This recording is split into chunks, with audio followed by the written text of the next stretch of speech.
Bonjour et bienvenue ici en direct du parc Anova pour cette édition 2025 du Salon des formations supérieures et des métiers de l'Orne. Ravi de vous retrouver encore une fois en direct ici à Alençon et puis en direct sur Facebook sur la page InSitu TV pour cette journée riche en Conf Express.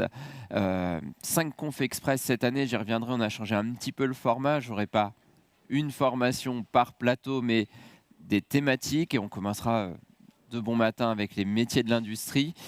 Et puis, on terminera à 16 h par une conf express métier avec Normandie Roto Impression. Le parc Anova se remplit peu à peu également avec l'arrivée des premiers lycéens, des premiers collégiens qui assisteront à ces confs express tout au long de la journée et qui pourront aussi poser leurs questions aux différents participants. Les participants de cette première conf, je vais vous les présenter sans plus attendre. Ils nous viennent de 3 établissements ornais, forcément. François Mérien, directeur de l'ISPA, Institut de Plasturgie, on le représentera. Bonjour. Bonjour. Je suis avec Arnaud Fauché, qui est professeur de physique appliquée au lycée Alain, et avec Pascal Berthomé, formateur, je crois, on dit à l'UIMM. Bonjour, oui, Paul UMM. Paul UIMM. Et on parlera donc avec vous des métiers de l'industrie. Et puis on a 3 invités qui ne sont pas avec nous en plateau, faute de place. C'est un petit peu la spécificité de cette année. On a 3 de vos élèves qui sont aussi avec nous parmi le public.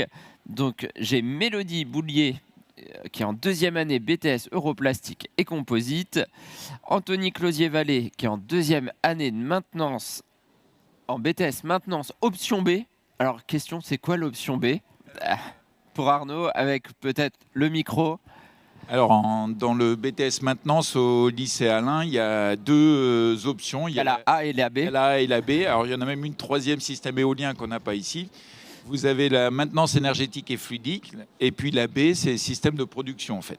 Super, on y reviendra. C'est l'inverse. Et puis on a aussi Elwan Ricordo qui est en première année, lui, de BTS maintenance. Est-ce qu'à l'UIM, il y a des options A, B, C, D? Alors oui, nous, on est en BTS maintenance, mais option B, c'est-à-dire production, sous format apprentissage. D'accord. Donc on pourra en fait comparer un petit peu peut-être les spécificités au lycée Alain et les différences entre le lycée Alain et Pôle UIMM. Alors question, ceux qui sont déjà venus sur le plateau, mais je crois que c'est une première, peut-être pas Pascal, qui est déjà venu. Oui, toujours une première question pour tout le monde. Et on ira dans les archives pour voir si la réponse est la même. Vous vouliez faire quoi tous quand vous étiez plus petit? Est-ce que vous saviez ce que vous vouliez faire? C'est vrai que c'est toujours une question un petit peu difficile. On navigue un petit peu au départ. Et moi, honnêtement, je suis un peu arrivé par hasard au niveau formateur en sortant de mon BTS, où je recherchais un peu dans l'industrie.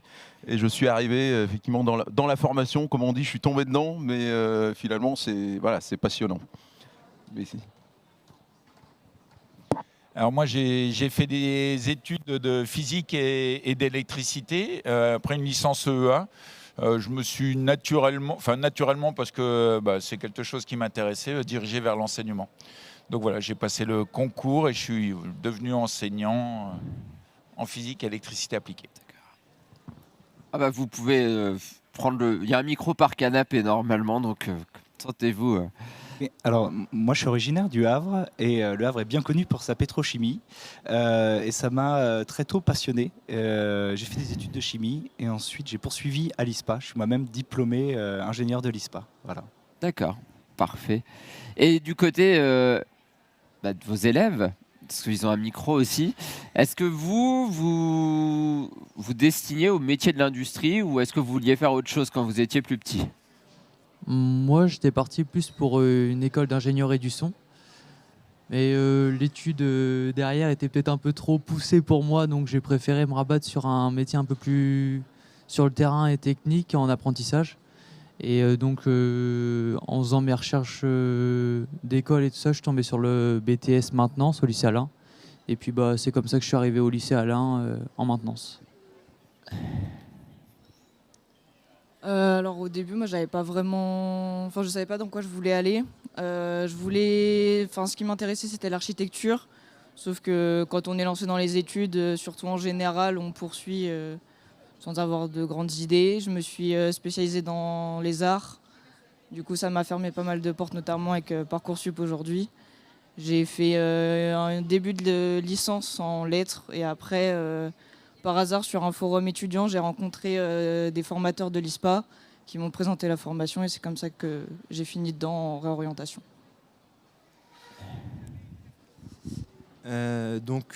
Moi, c'était pas spécialement une formation au départ qui m'attirait, mais c'est vrai que le BTS maintenance ou le bac maintenance, ça reste de la maintenance industrielle et c'est un métier qui est très manuel, qui change un peu tous les jours, c'est-à-dire qu'on a beaucoup d'options dedans et c'est ça qui m'intéressait. Ça marche. Alors cette année, j'ai demandé un peu d'aide. Il y en a qui vont dire que j'ai cédé à la facilité, mais j'ai posé des questions à l'intelligence artificielle sur les métiers. Je me suis dit que j'allais voir un petit peu ce qu'il disait. Et j'ai sollicité Mistral pour une petite définition des métiers de l'industrie. Vous allez me dire ce que vous en pensez après.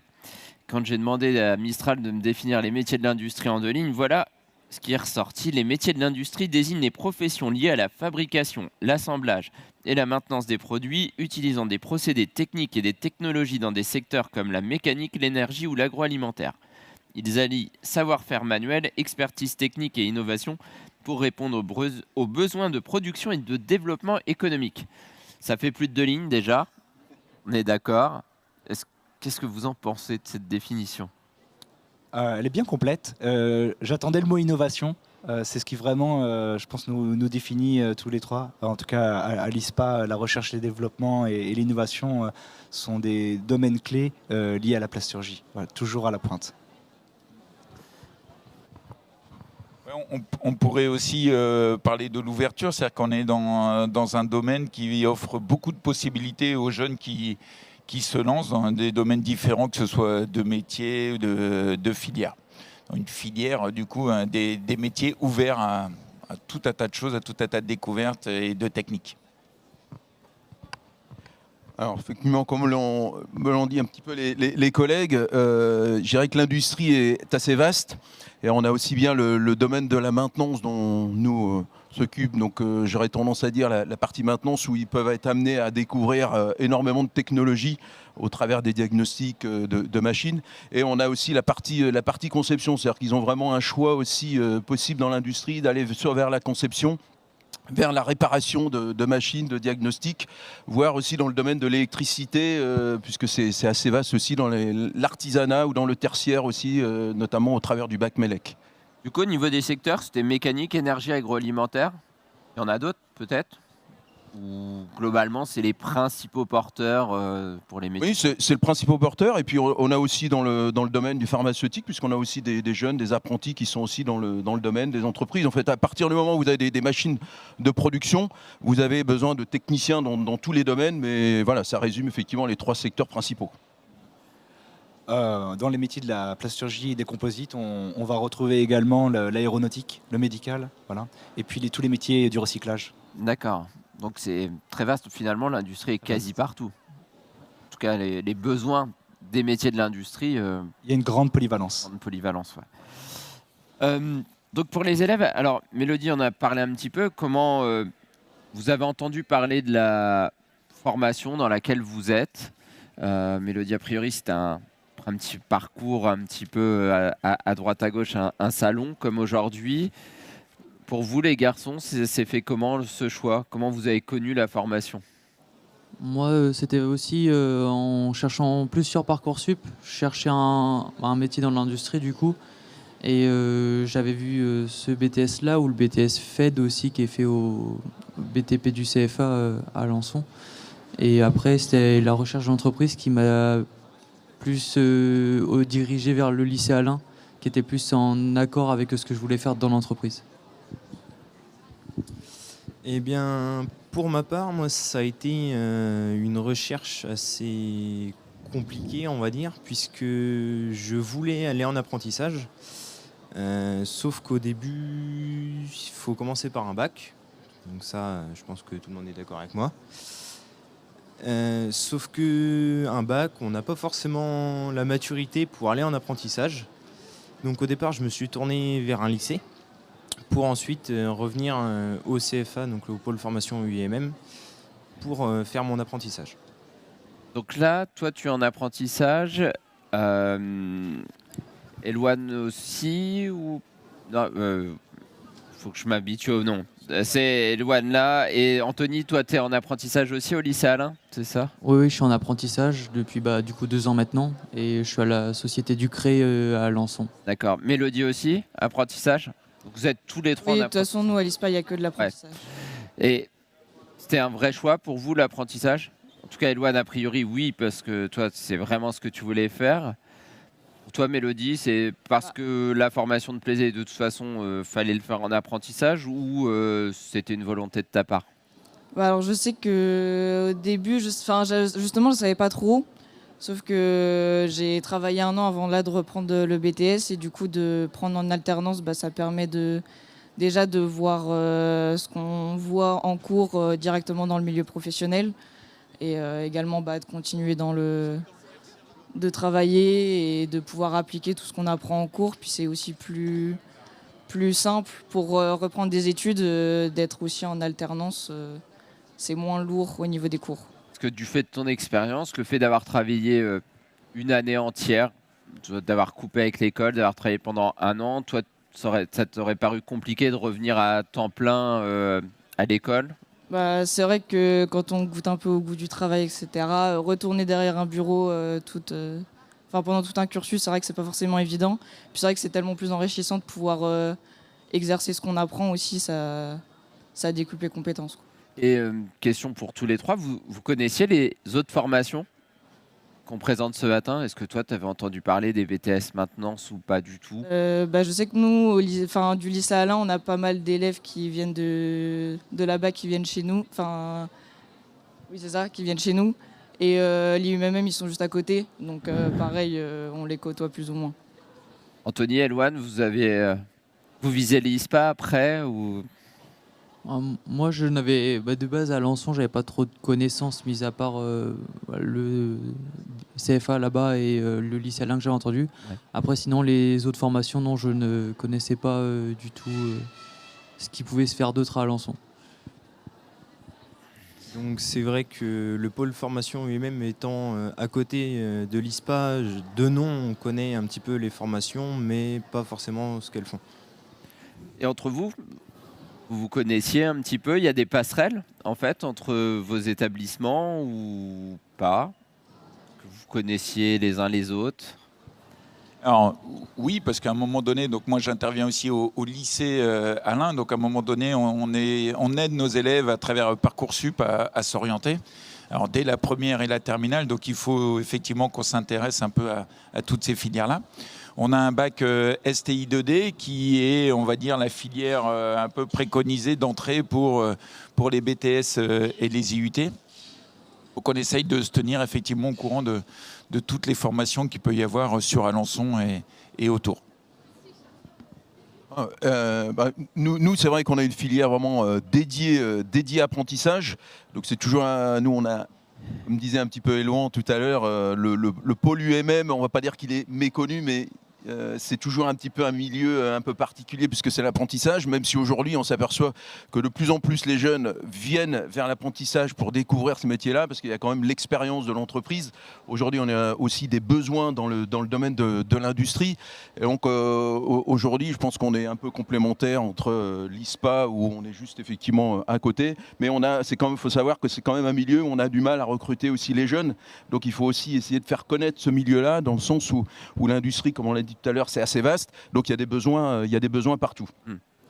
C'est important quand même de se dire j'ai une formation et derrière il y a des débouchés et il y a des besoins. Voilà, tout à fait. C'est qu'aujourd'hui, vous avez des entreprises qui travaillent avec nous en apprentissage, qui sont là pour prendre les jeunes et pour, en vue de les embaucher derrière, puisqu'ils vont vraiment être formés complètement par rapport à l'image un peu de l'entreprise et les techniques un peu, les process utilisés dans l'entreprise. D'accord. Il y a une période de formation et quasiment d'acclimatation à l'entreprise en vue de l'intégrer Voilà, derrière. Voilà, tout à fait. Ils font vraiment leur formation, ils vont acquérir leur expérience au travers de leurs 2 années de formation pour les bacs, ou voire plus, puisque nous, on a des jeunes qui arrivent en bac et qui poursuivent en BTS, tout en sachant qu'il faut savoir qu'aujourd'hui, même c'est un milieu professionnel, mais que c'est pas aujourd'hui verrouillé, puisqu'aujourd'hui, vous avez aussi des jeunes qui sortent de chez nous, même de BTS, pour aller vers les licences ou certains au niveau ingénieur. Ça, c'est quelque chose qu'il faut aussi donner. C'est pas un bac général, c'est vraiment un bac vraiment dédié à un métier aussi derrière. Et du coup, certains finissent peut-être chez Florian à l'ISPA, où on entendait qu'il y avait des gens du lycée Alain qui venaient à l'ISPA, a priori. Est-ce que c'est le cas aussi de jeunes qui seraient issus de l'UIMM ou des formations maintenance? On peut capter effectivement ce type de profil parce que nous on forme, on a la chance de former, on a une formation TPP qui est un équivalent bac pro jusqu'au bac plus 6 en passant par le diplôme d'ingénieur, donc on peut avoir effectivement des jeunes qui vont suivre l'intégralité du parcours dans notre école qui est une école entreprise et qui va ressortir effectivement sur un milieu économique où on va être avec des métiers en tension et quasiment en flux tendu, où le job est assuré dès la sortie, avant même parfois la sortie de l'école. Ça, c'est quand même plutôt pas mal. C'est très avantageux pour nos jeunes, oui. Ça s'est passé comment pour vous à la sortie de l'ISPA? Parce que j'étais effectivement embauché à quelques mois. Enfin, j'avais signé un contrat avant de sortir de mon alternance. Avant d'être diplômé, en fait. Avant d'être diplômé, oui. C'est plutôt bien. C'est vrai que je veux préciser aussi qu'aujourd'hui, on a quand même des anciens apprentis que l'on avait formés, qu'on le retrouve aujourd'hui en tant que responsable maintenance, puisqu'on fait les suivis aussi auprès de nos jeunes dans les entreprises. Et aujourd'hui, ils ont vraiment vu l'intérêt de l'apprentissage. Donc, ils reprennent aujourd'hui des nouveaux jeunes, l'apprenti, qu'ils continuent à former pour pouvoir effectivement valoriser un peu ces métiers et puis les recruter surtout. Question, comment vous les recrutez justement ces jeunes? Parce que alors vous avez tous des profils différents, le lycée Alain, le pôle formation IMM, l'ISPA, vous n'allez pas recruter exactement de la même manière. Comment ça se passe s'il y a un jeune qui se dit moi les métiers de l'industrie, ils m'ont convaincu ce matin. Alors je fais pour Alors nous, au lycée Alain, donc, pour intégrer les 2 BTS, que ce soit électrotech et maintenance, il faut passer par Parcoursup. D'accord, donc il faut s'inscrire à Parcoursup et il faut candidater sur ces lycées. Sur le BTS électrotech, ça se fait qu'en apprentissage. Donc du coup, il faut aussi trouver une entreprise. Et sur le BTS maintenance, sur les 2 options, production, ils sont qu'en apprentissage. Et sur le énergétique et fluidique, ils peuvent être en apprentissage et en statut scolaire aussi. C'est une petite différence qu'il peut y avoir par rapport aux autres BTS. Les apprentissages, c'est une semaine, c'est quoi le rythme? Alors nous, notre rythme, on a changé cette année. On est passé sur 4 semaines en entreprise et 4 semaines au lycée. D'accord. On trouve que ça permet aux élèves de prendre leur marque et d'être... de travailler un peu plus sur la longueur, que ce soit en entreprise ou que ce soit au lycée. Alors de notre côté, on a différentes formations au travers donc, du bac MELEC que l'on a ouvert récemment, du bac maintenance. Et donc un BTS maintenance et un BTS CPI, c'est-à-dire qu'aujourd'hui on offre vraiment des métiers différents et qui permettent aussi de faire une passerelle entre les bacs MELEC, bac maintenance qui peuvent aussi intégrer les BTS maintenance. Et on a une année de seconde à titre général qui peut être en apprentissage mais qui est aussi un statut ouvert en scolaire dans lequel les jeunes peuvent aussi se découvrir un peu nos métiers et pouvoir se rediriger dans les différentes filières derrière de formation qui vont être au travers du bac MELEC qui lui peut permettre de répondre notamment à la partie industrie mais à la partie tertiaire et la partie bâtiment aussi d'un autre côté. D'accord. Et à l'ISPA? Donc je vais compléter la réponse effectivement pour l'ISPA. Alors on a sur nos différents parcours le TPP, donc l'équivalent bac pro, où on vient recruter en partenariat avec les acteurs locaux à Alençon, que sont France Travail, l'EPID et puis les missions locales, sur des publics plutôt en reconversion.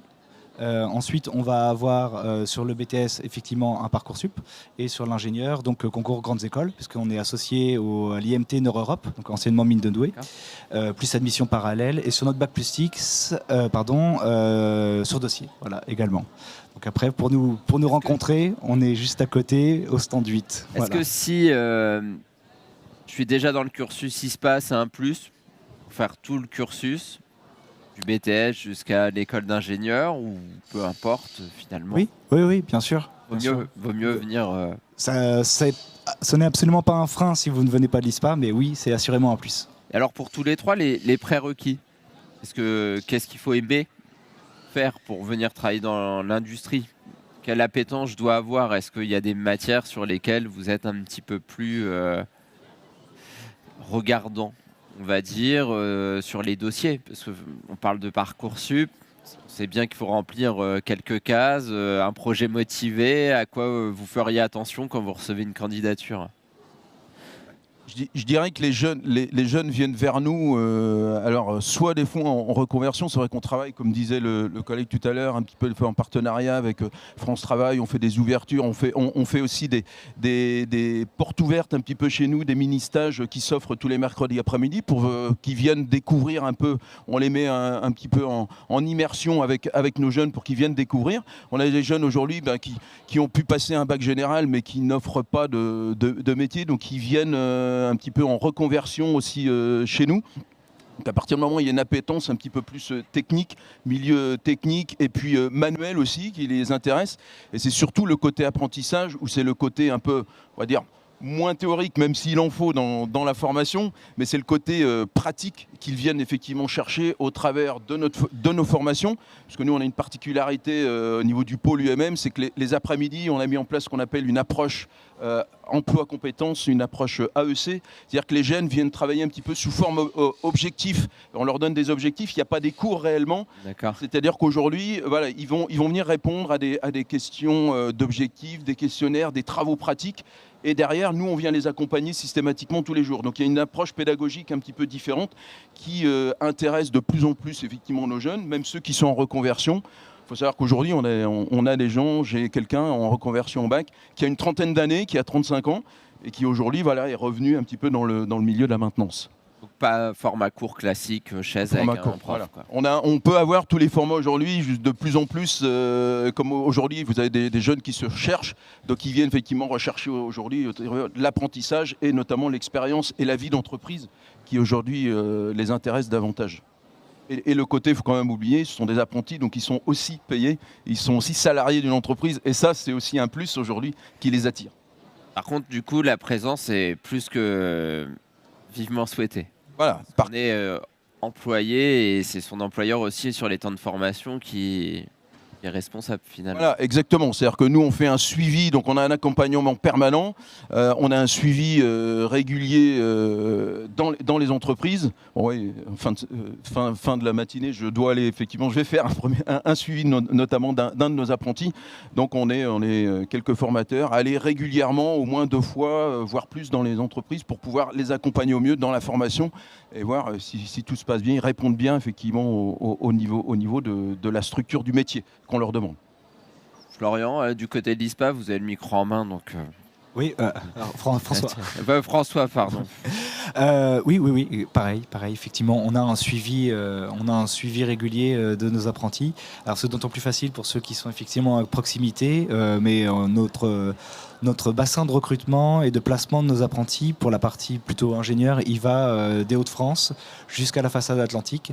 Donc là, effectivement, on a un beau partenariat avec de nombreuses entreprises donc sur toutes ces régions.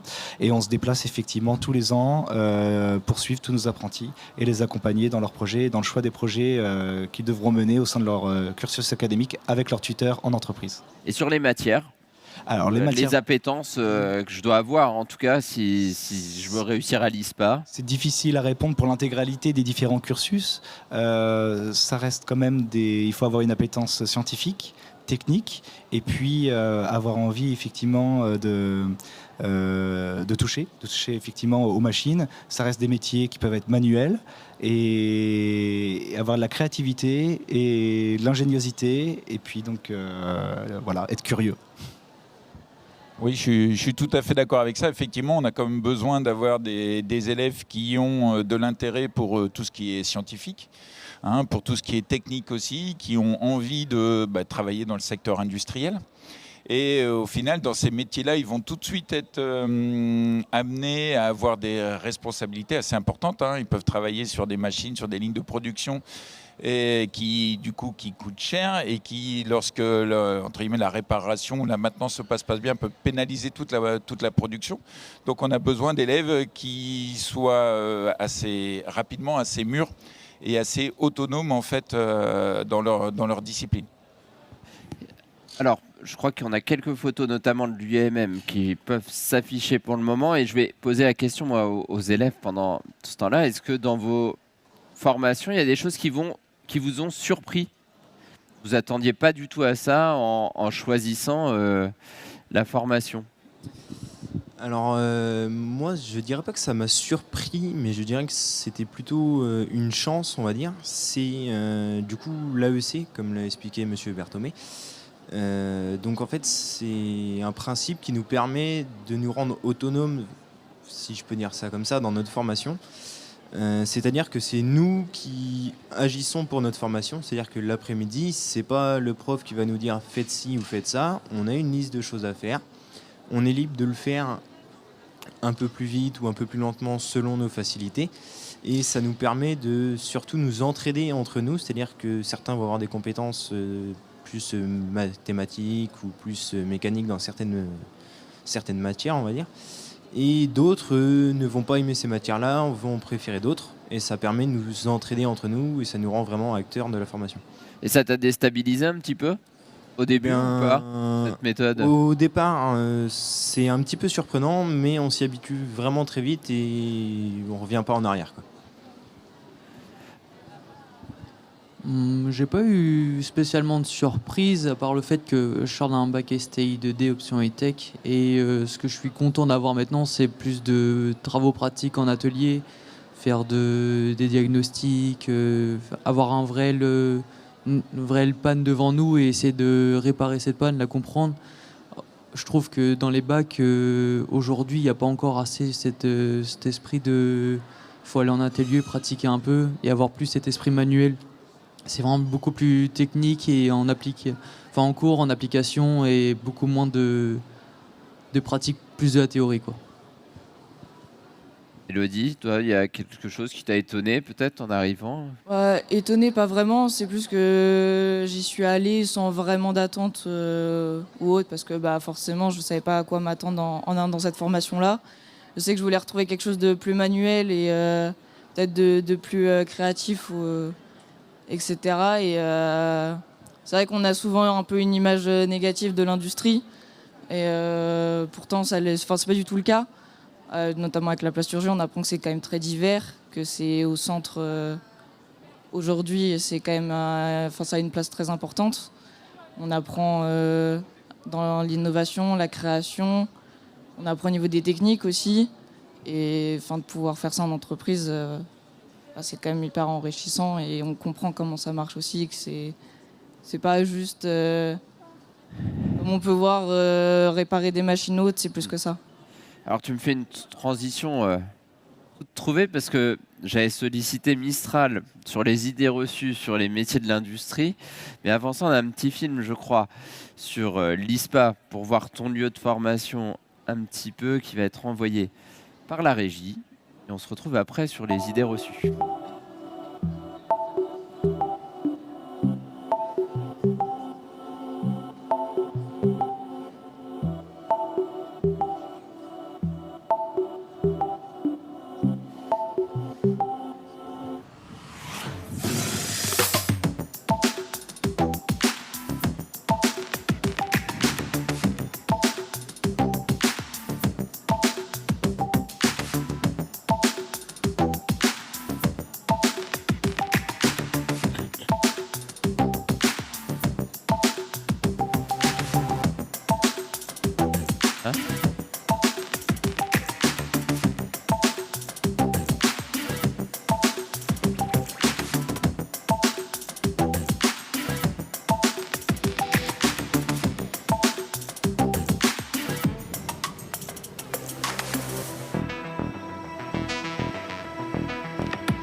voilà cette présentation de l'ISPA.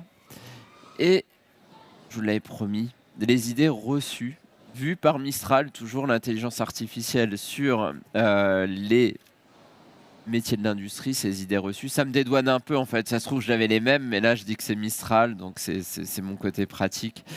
On en parlait en aparté pendant la vidéo. Première idée reçue, l'industrie ne recrute que des hommes. Bon, bah, a priori, on a Mélodie avec nous ce matin, donc déjà, on a un contre-exemple, mais je vais vous laisser réagir sur ces idées reçues. Alors, celui qui le sent, que ce soit élève ou pas. Peut-être Mélodie, du coup, toi, est-ce que tu es la seule fille ou pas à l'ISPA? Alors à l'ISPA, non. Moi, je sais que déjà, on a de la chance en BTS. Dans ma classe, on est 2 filles. Normalement, on devait être 3. C'est une chance.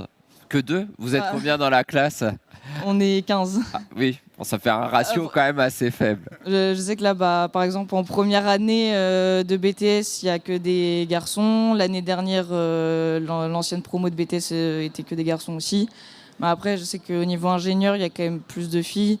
Parce que quand même, côté grandes études, ça attire un peu plus aussi.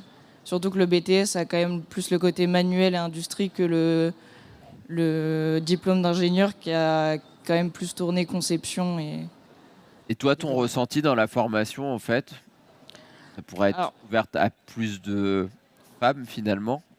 On sent que c'est quand même très axé encore masculin aujourd'hui, mais on voit que de plus en plus ça se mixifie et ça qui est vraiment cool aussi. On a de plus en plus de représentation. Et voilà. Florian, au niveau des candidatures, est-ce qu'il y a 90% de candidatures de garçons, je sais plus, 80%, ou c'est quoi? C'est les métiers qui ne recrutent pas de femmes ou c'est les femmes qui ne viennent pas vers les métiers de l'industrie? Je pense qu'il y a beaucoup d'idées reçues des deux côtés. Bon, après, il n'y a rien de raisonnable qui puisse l'expliquer. Il n'y a aucun frein qui le justifie. Mélodie l'a dit, effectivement, je crois que tu as utilisé ce mot-là, de démystifier. Ça se démystifie au fur et à mesure. C'est lent, mais effectivement, non, il n'y a aucun frein qui puisse être évoqué. Alors j'ai une deuxième idée reçue peut-être. Je vous la donne tout de suite parce que peut-être qu'elle va avec celle-ci. C'est l'industrie, c'est ça les physiques. Alors, est-ce que ces idées reçues, elles expliqueraient ceci, cela? Alors, effectivement, ça fait partie des idées reçues, mais l'industrie change, hein, les entreprises changent. Il suffit d'aller visiter quelques entreprises pour se rendre compte que on peut avoir effectivement des idées reçues négatives sur ce que c'est qu'une entreprise, comment fonctionne une entreprise et sur tous les métiers qu'on peut rencontrer dans l'industrie. Effectivement, on a un problème de recrutement de filles. Mais ce n'est pas un problème lié au métier. On parlait que c'était assez inexplicable. Mais effectivement, toutes nos formations, tous les métiers de l'industrie sont ouverts aussi bien aux femmes qu'aux hommes. Oui, je pense qu'aujourd'hui, les métiers, je vais compléter les collègues, les métiers ont quand même changé avec cette image effectivement ou de graisse ou de mécanique ou autre. On a quand même amélioré aujourd'hui. On voit qu'on se tourne vers le monde de l'informatique, de l'automatisation avec l'IA ou autre. Donc aujourd'hui, c'est aussi bien un métier qui peut être attractif par les filles que les garçons. Et je pense que là, effectivement, pourquoi aujourd'hui on n'a pas plus cette attractivité? Nous, on en a eu très peu. Bon, nous, j'ai eu quelques filles en formation, mais je dirais sur le nombre d'années que j'ai formé, je dirais si j'en ai eu une dizaine, c'est un maximum, vous voyez, sur le nombre d'années. Donc c'est quelque chose aujourd'hui qui pourrait être valorisé et sur les systèmes industriels, ça devient de plus en plus fin, ça devient électronique, informatique. Je dirais qu'une fille peut très bien effectivement faire la même chose qu'un garçon. En fait, l'image du travail à la chaîne ou répétitif, finalement, il est plus là en fait, mais ça colle encore toujours un peu peut-être à la peau des métiers de l'industrie. Oui, je pense qu'il y a encore cette image-là qui est petit à petit, comme disait effectivement le collègue, ça va peut-être être une image qui va petit à petit effectivement essayer d'évoluer et donner cette attractivité. Bon, on l'espère en tout cas. Et loin, Anthony, vous aimeriez avoir plus de filles dans vos classes? Vous êtes bien entre garçons, c'est bien des... Moi, qu'il y ait des filles ou pas en soi, c'est plus pour le métier en lui-même derrière, parce qu'après nous, en tant que garçons, le métier se fait très bien, on n'a jamais eu de soucis en particulier, que ce soit physiquement ou quoi que ce soit, donc c'est ouvert à tous. Après, c'est peut-être un choix, peut-être plus des filles de ne pas vouloir venir dans un métier comme ça. Après, qu'il y en ait ou pas dans le cursus scolaire, ça ne changera pas Pour grand-chose. vous, ouais. Donc c'est vrai que je le rejoins un peu là-dessus. C'est vrai que je pense que c'est plutôt des a priori qui sont reçus un peu de chaque côté, qu'on pourrait dire que une fille ne veut pas pour telle ou telle raison, sauf que aujourd'hui, je dirais qu'il n'y a plus raison d'avoir ces a priori. Alors bon, il va bientôt être temps de clore, mais j'ai quand même ma dernière idée reçue, mais qui va être une ouverture, et puis vous y avez déjà un petit peu répondu, c'est il n'y a pas d'avenir dans l'industrie. On n'arrête pas d'entendre ça aussi dans les médias un petit peu en ce moment, l'industrie en France. Voilà. Oui, je pense qu'on donne un peu trop, je dirais, de côté négatif et pessimiste avec l'industrie. C'est vrai qu'on voit beaucoup d'industries. Je pense que ce côté-là, avec les médias, des industries qui ferment, des entreprises qui ferment. Mais il y en a quand même beaucoup aussi à côté qui fonctionnent très bien. Qui ouvre peut-être aussi. Et qui ouvrent aussi des petites structures. Mais c'est vrai qu'on parle malheureusement plus souvent du côté négatif que positif du milieu de l'industrie. Et comme on disait tout à l'heure, l'industrie est tellement vaste qu'aujourd'hui, on peut recruter dans tous les domaines, aussi bien dans l'industrie de l'agroalimentaire, le pharmaceutique ou autre. Donc aujourd'hui, on a quand même des entreprises, même dans l'Orne ou dans notre région, où on a suffisamment d'industrie pour pouvoir accueillir nos jeunes. Et aujourd'hui, c'est plutôt l'inverse qui se passe, c'est qu'on n'a pas assez de jeunes pour effectivement aller vers ces entreprises. Il y a de l'avenir. Il y a de l'avenir, oui. Restons positifs. Oui, donc effectivement, il y a de l'avenir parce que, comme le disait mon collègue, on a du mal à recruter des étudiants pour aller dans ces filières-là. Les entreprises cherchent des apprentis, cherchent des techniciens, donc il y a de l'avenir dans l'entreprise. Nous, tous nos étudiants, et je pense que c'est le cas un peu, je pense, dans toutes nos formations, sortent avec un travail, effectivement, un travail, un bon salaire et des perspectives d'évolution au sein de leurs entreprises qui est intéressante. Nul doute sur l'avenir de nos étudiants. On ne va pas hiérarchiser les industries. Effectivement, il y a peut-être des industries naissantes, d'autres qui sont plus sur le déclin, des industries en transformation. Pour la plasturgie, une des dernières usines à avoir ouvert ici à Alençon, c'est United Caps à Val-Frambert. C'est une entreprise que je connais bien. Vous voyez, c'est une entreprise de plasturgie qui ouvre aujourd'hui une usine dans la région. Voilà. Donc, il y a quelques années, mais quand même. Oui, donc il y a forcément de l'avenir. Et puis après, c'est des métiers qui vont changer, comme plein de métiers finalement, et la nécessité peut-être de se former en continu pour pouvoir évoluer. Puis peut-être un petit mot de la fin avec vous. Est-ce que vous avez déjà imaginé ce que vous alliez faire après ou pas? Est-ce que votre plan est déjà fait pour l'après-BTS Moi, j'en discute moi avec mon entreprise, voir si ça peut être intéressant pour eux que je fasse une poursuite d'études derrière. Moi, je suis dans l'optique de l'évolution pour l'entreprise. Moi, que je m'arrête au BTS ou que je continue derrière, tant que j'ai un apprentissage, je peux le faire, il n'y a aucun souci. Donc après, moi, c'est plus en fonction de l'entreprise si elle y voit un avantage que j'évolue derrière en études ou pas. Du coup, moi, après le BTS, je vais continuer en ingénieur à l'ISPA. Mais c'est vrai qu'au niveau de l'avenir, on n'a pas trop à craindre parce que c'est quand même des domaines qui sont centraux aujourd'hui et c'est des métiers qu'on a besoin, donc c'est important. Donc moi, je dirais plutôt que ça dépendrait un petit peu de ce qui résulte du coup du BTS. Puisque plus on fait d'études, plus on se retrouve dans un métier un peu, je dirais pas complexe, mais on va dire un peu plus bureautique. Et c'est vrai que personnellement, j'aime bien plutôt la partie manuelle du métier. Ouais.